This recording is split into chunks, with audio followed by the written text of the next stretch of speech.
Matthieu, chapitre 27. Le matin venu, tous les chefs des prêtres et les anciens du peuple tinrent conseil contre Jésus pour le faire mourir. Après l'avoir attaché, ils l'emmenèrent et le livrèrent à Ponce Pilate, le gouverneur. Alors Judas, celui qui l'avait trahi, voyant qu'il était condamné, fut pris de remords et rapporta les 30 pièces d'argent aux chefs des prêtres et aux anciens en disant « J'ai péché en faisant arrêter un innocent. » Ils répondirent « En quoi cela nous concerne-t-il? C'est toi que cela regarde. » Judas jeta les pièces d'argent dans le temple, se retira et alla se pendre.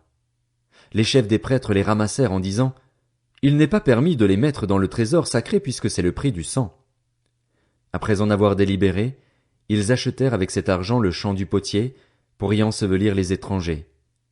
C'est pourquoi ce champ a été appelé champ du sang jusqu'à aujourd'hui.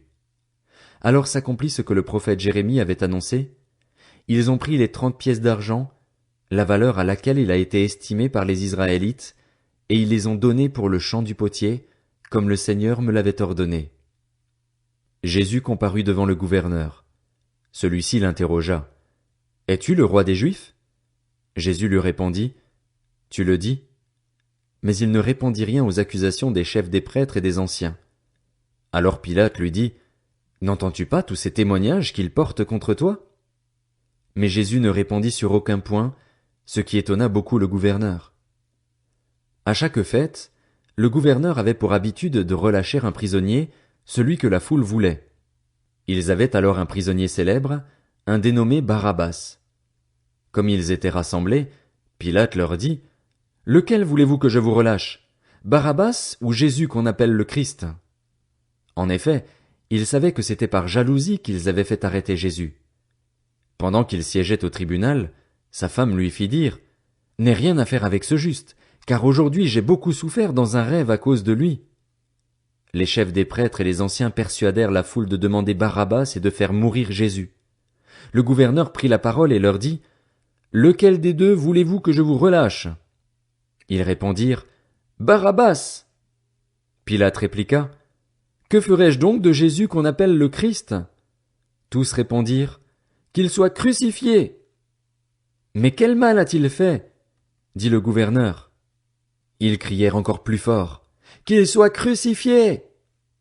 Voyant qu'ils ne gagnaient rien, mais que le tumulte augmentait, Pilate prit de l'eau, se lava les mains en présence de la foule et dit « Je suis innocent du sang de ce juste, c'est vous que cela regarde. » Et tout le peuple répondit « Que son sang retombe sur nous et sur nos enfants. » Alors Pilate leur relâcha Barabbas, et, après avoir fait fouetter Jésus, il le livra à la crucifixion.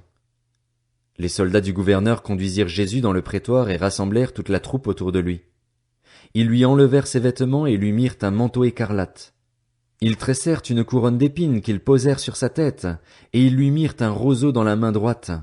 Puis, s'agenouillant devant lui, ils se moquaient de lui en disant « Salut, roi des Juifs !» Ils crachaient sur lui, prenaient le roseau et le frappaient sur la tête. Après s'être ainsi moqués de lui, ils lui enlevèrent le manteau, lui remirent ses vêtements et l'emmenèrent pour le crucifier.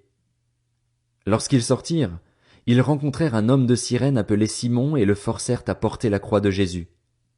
Arrivés à un endroit appelé Golgotha, ce qui signifie lieu du crâne, ils lui donnèrent à boire du vinaigre mêlé de fiel. Mais quand il l'eut goûté, il ne voulut pas boire. Ils le crucifièrent, puis ils se partagèrent ses vêtements en tirant au sort, afin que s'accomplisse ce que le prophète avait annoncé. Ils se sont partagés mes vêtements et ils ont tiré au sort mon habit. Puis ils s'assirent et le gardèrent. Pour indiquer le motif de sa condamnation, on écrivit au-dessus de sa tête « Celui-ci est Jésus, le roi des Juifs. » Avec lui furent crucifiés 2 brigands, l'un à sa droite et l'autre à sa gauche.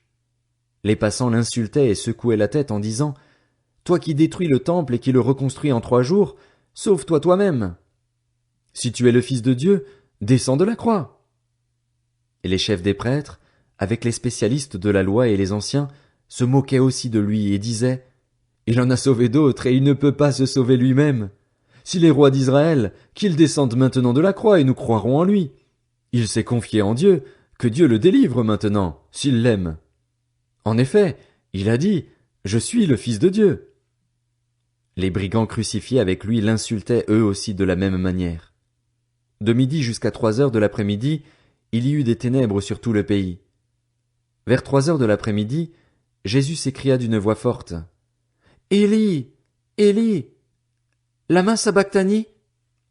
C'est-à-dire, mon Dieu, pourquoi m'as-tu abandonné? Quelques-uns de ceux qui étaient là, après l'avoir entendu, disaient, il appelle Élie. Aussitôt l'un d'eux courut prendre une éponge qu'il imbiba de vinaigre. Il la fixa à un roseau et lui donna à boire. Mais les autres disaient, laisse donc, voyons si Élie viendra le sauver. Jésus poussa de nouveau un grand cri et rendit l'esprit. Et voici que le voile du temple se déchira en deux depuis le haut jusqu'en bas, la terre trembla, les rochers se fendirent, les tombeaux s'ouvrirent et les corps de plusieurs saints qui étaient morts ressuscitèrent. Étant sortis des tombes, ils entrèrent dans la ville sainte après la résurrection de Jésus et apparurent à un grand nombre de personnes. À la vue du tremblement de terre et de ce qui venait d'arriver, l'officier romain et ceux qui étaient avec lui pour garder Jésus furent saisis d'une grande frayeur et dirent « Cet homme était vraiment le Fils de Dieu ». Il y avait là bien des femmes qui regardaient de loin. Elles avaient accompagné Jésus depuis la Galilée pour le servir. Parmi elles figurait Marie de Magdala, Marie la mère de Jacques et de Joseph, et la mère des fils de Zébédée. Le soir venu arriva un homme riche d'Arimathée, du nom de Joseph, qui lui aussi était un disciple de Jésus. Il alla trouver Pilate et demanda le corps de Jésus. Alors Pilate ordonna de le lui remettre. Joseph prit le corps, l'enveloppa dans un drap de lin pur et le déposa dans un tombeau neuf qu'il s'était fait creuser dans la roche. Puis il roula une grande pierre à l'entrée du tombeau et s'en alla. Marie de Magdala et l'autre Marie étaient là, assises vis-à-vis du tombeau. Le lendemain, qui était le jour après la préparation du sabbat, les chefs des prêtres et les pharisiens allèrent ensemble chez Pilate et dirent « Seigneur, nous nous souvenons que cet imposteur a dit, quand il vivait encore, « Après 3 jours je ressusciterai ». Ordonne donc que le tombeau soit gardé jusqu'au 3e jour, afin que ses disciples ne viennent pas voler le corps et dire au peuple « Il est ressuscité ».